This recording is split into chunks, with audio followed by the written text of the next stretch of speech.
with their heads.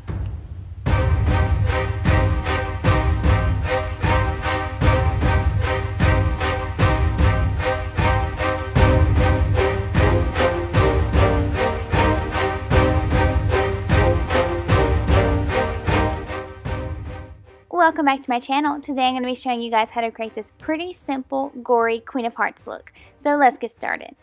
I'm going to start out by priming and moisturizing my face, and then I'm going to pop on my foundation.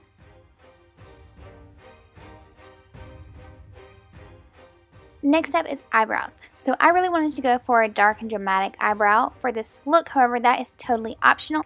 I started by drawing the basic outline for my eyebrows, filling that in with a little bit of product and brushing that product out to make sure I don't have too much and that it's consistently covered. Then drawing a few short hairs near the front of my eyebrows and then giving them a final brush through.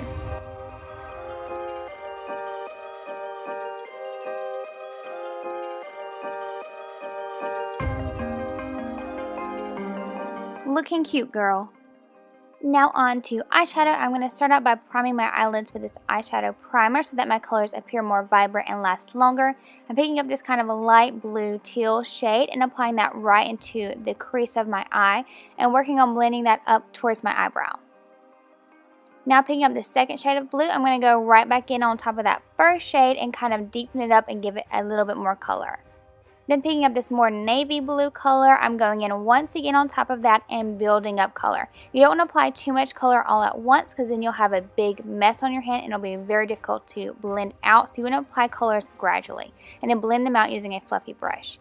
Using this flat brush with a bit of concealer on it, I'm going to carve out my lid, just kind of using that concealer to basically erase all the color that has fallen onto my eyelid.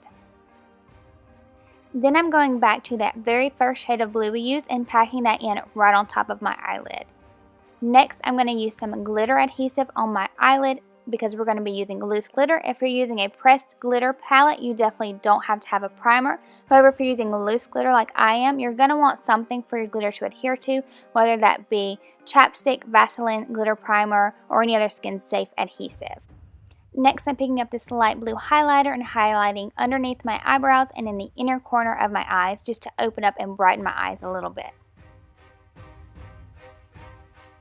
Now on to eyeliner. I chose to do a really big exaggerated wing for this look. So I'm going to start out by lining as close to my eyelashes as possible, my upper eyelashes, and then dragging that color using my angled brush, dragging that eyeliner out into a point and then pulling it right back in to make this very long, skinny triangle shape.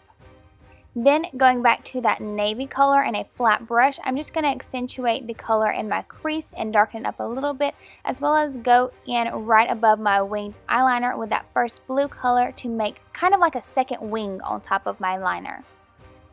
Now I'm going to pack in some color underneath my bottom eyelashes. So I'm going to use that navy color close to my wing and that lightest blue color we started with in the inner corner of my eye, and then work on blending those two together in the center.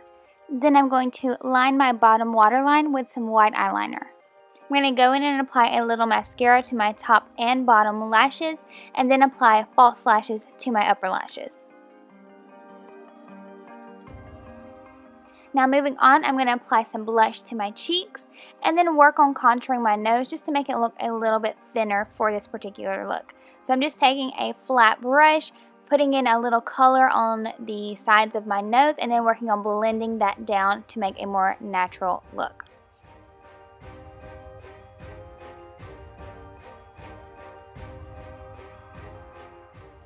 Using a fluffy brush, I'm going to blend that out even more to make sure there's no harsh lines around my nose, and then apply a little bit of highlighter down my nose, on my cheekbones, on my cupid's bow, and on my chin.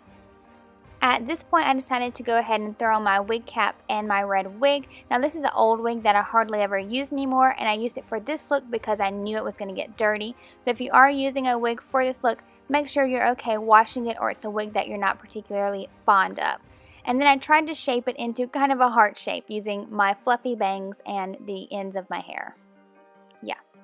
Next up, you're going to grab some Vaseline or petroleum jelly if you buy off-brand like I do, as well as some flour. So this is not a recipe with precise measurements. I put a few scoops of petroleum jelly into the cap of my jar. I put about as much flour as petroleum jelly. Mix that all together. Then add a pump or two of foundation to make it closer to my skin tone. Mix that together, and that should give you this kind of icky skin toned mess right here. Next, I'm going to draw out the shape of my heart on my face using my eyeliner. Then using the back side of my plastic spoon, although you can use a spatula or literally just about anything else including your fingers, I'm going to start applying that kind of in globs along the outline of my heart. So it's okay that it looks a mess right now, you just kind of want to get it on, and then we're going to work on smoothing it in just a second. Now, once you have this mixture all the way around your heart, you want to begin smearing it out or spreading it out to make it look like it's part of your skin. So using your spatula or the back side of your spoon, whatever it is you have, you're going to start blending that into your skin so that it looks like it's actually part of your skin that has been lifted up. You want to leave the center raised because that's how we're going to make the cut effect, but on either side you want to blend it down into your skin. Don't stress if you accidentally wipe off too much, just put it back on. Not a big deal. This part you really want to focus the most on and pay the most attention to because this is going to make or break your look. So give this a little bit of time and effort and it will look pretty realistic by the time you're done.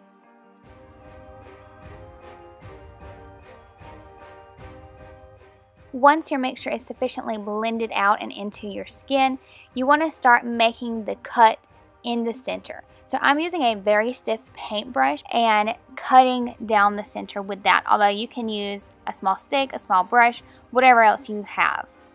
So you want to be a little bit careful when you do this, not to wipe off too much of your mixture, although if you do, no worries really, you can just go back and apply it back on and smooth it back out.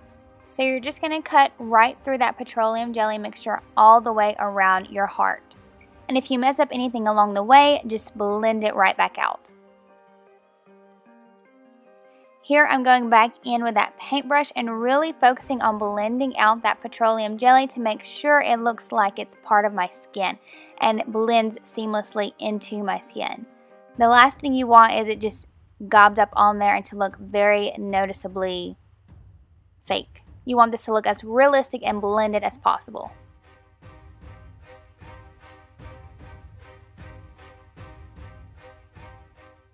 When you're done blending your cut, you can take a makeup wipe or a baby wipe and just kind of wipe away that excess greasy mixture. Now I'm using my black eyeliner to fill in that cut and give a base color just in case the blood doesn't cover up the whole inside. I want there still to be a color and not just my pale skin peeping through.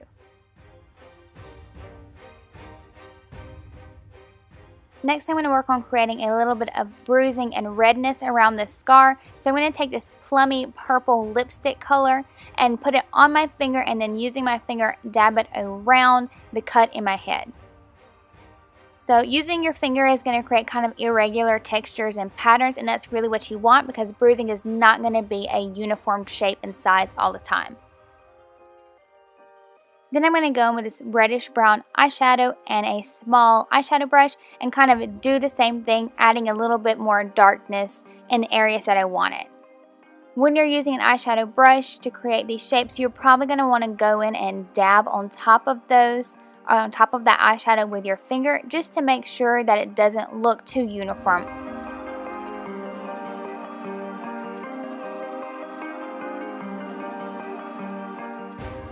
Now for my favorite part, the blood. So I do make my own homemade blood for 3 reasons. Number 1, because it is way cheaper.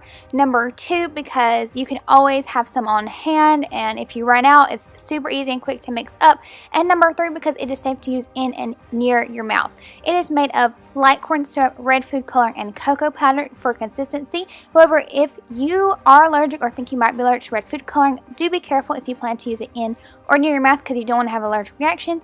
I do recommend that you test it on your skin, like your inside of your arm, just to make sure you're not going to have any sort of skin reaction to this. So one thing you want to be concerned about when you make scars or wounds out of Vaseline and flour is that they will sag if you apply too much liquidy products around them, which includes blood. So you don't want to load it down too much with blood. You just want to put kind of as little as possible to get the effect that you're going for. So that is why I'm dipping a paintbrush into my blood and then painting it into the wounds. If you want specific parts to drip blood, you can kind of load those parts down with a little more and let it drip off of your paintbrush. However, you don't want to just gob a whole bunch in your wound, because eventually you will make all of the Vaseline kind of creep and run down your face, and you definitely don't want that. So be very light-handed when it comes to using fake blood in these types of wounds. Now that I'm happy with my blood, I'm going to use my concealer and kind of cover up my lips. Then using a red lip liner, I'm going to draw out the line for my heart lips and then fill that in with some kind of dark red lipstick. Now that we're all done with makeup, I'm going to throw my red blazer as well as my collar that I made using playing cards. These are just playing cards that I hot glued together to overlap, and then I attached a couple strings at the end so that I could tie them on. And that is the whole finished look, guys.